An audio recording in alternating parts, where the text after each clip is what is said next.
xildhibaanada golaha shacabka ee baarlamaanka jamhuuriyadda Soomaaliya ayaa maanta kulankoodii ay ku yeesheen magaalada Muqdisho waxay ku meelmariyeen laba hint sharciyeed kuwaas oo soo hordhigeen golaha shacabka wasaaradaha maaliyadda iyo ganacsiga ee xukuumadda Soomaaliya. mudanayaasha golaha shacabka ayaa kulankooda waxaa goobjoog ahaa 156 xildhibaan waxaana ugu horeyn xogayaha guddiga maaliyadda miisaaniyadda qorsheynta iyo xisaabtanka hay'adaha dawladda ee golaha shacabka xildhibaan aadan cali xasan oo golaha ka hor akhriyay meelaha wax ka beddelka lagu sameeyay sharciga maareynta maaliyadda guud. meelaha u qornaa baarlamaanka ama golaha shacabka waxaa lagu bedelay labada gole ee baarlamaanka.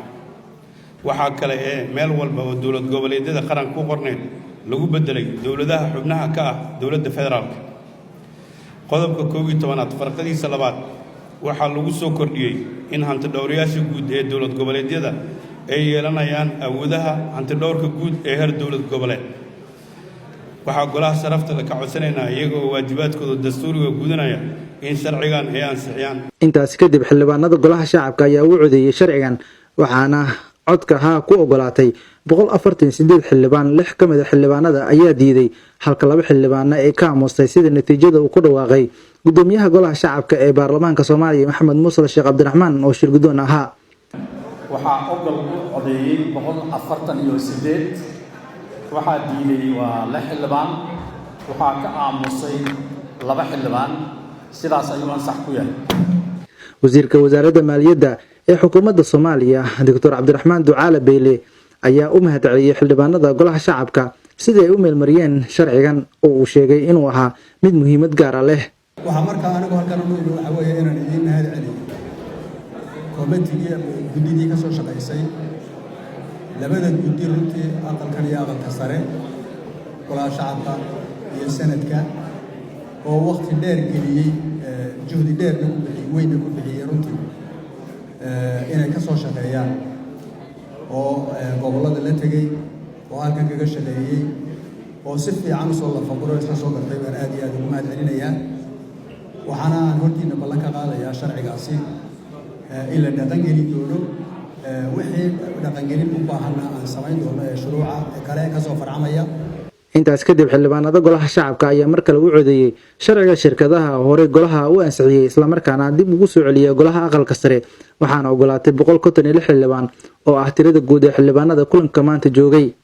wasiirka wasaaradda ganacsiga iyo warshadaha ee xukuumadda Soomaaliya injineer Cabdullaahi Cali Xasan ayaa xildhibaanada golaha shacabka uga mahadceliyay sida ay u meelmariyeen hint sharciyeedkan.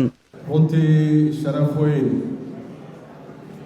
iyo farxad ayay noo tahay in xubnaha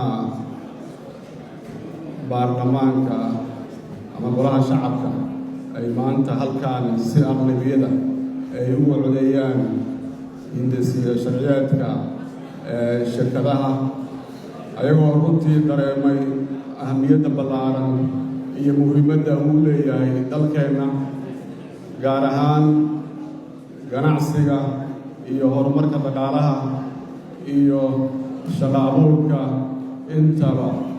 marka runtii mahad ballaaran ayaan u soo jeedinayaa. gudoomiye ku-xigeenka labaad ee golaha shacabka ee baarlamaanka jamhuuriyadda Soomaaliya Mahad Cabdal Cawad ayaa sheegay in labada aqal ee baarlamaanka dalka dhankooda aanay siyaasadeen shuruucda dalka muhiim ku ah gaar ahaan kuwa kaabaya qorshaha dinacafinta dalka maadaama dalka muhiim ay u yihiin. aqalka sarana 3 arrin ma soo marsiinay akhrinta koowaad uu ku soo ansixiyay. marka waxaan rabaa inaan rekorka geliyo labada aqal xildhibaanada sharafta leh wixii danta qaranka ah inaysan marnaba siyaasadaynin oo ay meel uga soo wada istaagaan. gabagabada kulanka gudoomiyaha golaha shacabka ee baarlamaanka jamhuuriyadda Soomaaliya Maxamed Muuse Sheekh Cabdiraxmaan ayaa sheegay in maadaama waqtigu aad u yar yahay loo baahan yahay in guddiga diyaarinta sharciga doorashooyinka qaranka inay xoogga saaraan ka hor dhamaadka bisha December in sharcigan la ansixiyo sidoo kalena codeynta sharcigani ay si wadajir ah ugu codeyn doonaan labada aqal ee baarlamaanka jamhuuriyadda Soomaaliya. Maxamed Qays Xasan Maxamed Cable TV magaalada Muqdisho.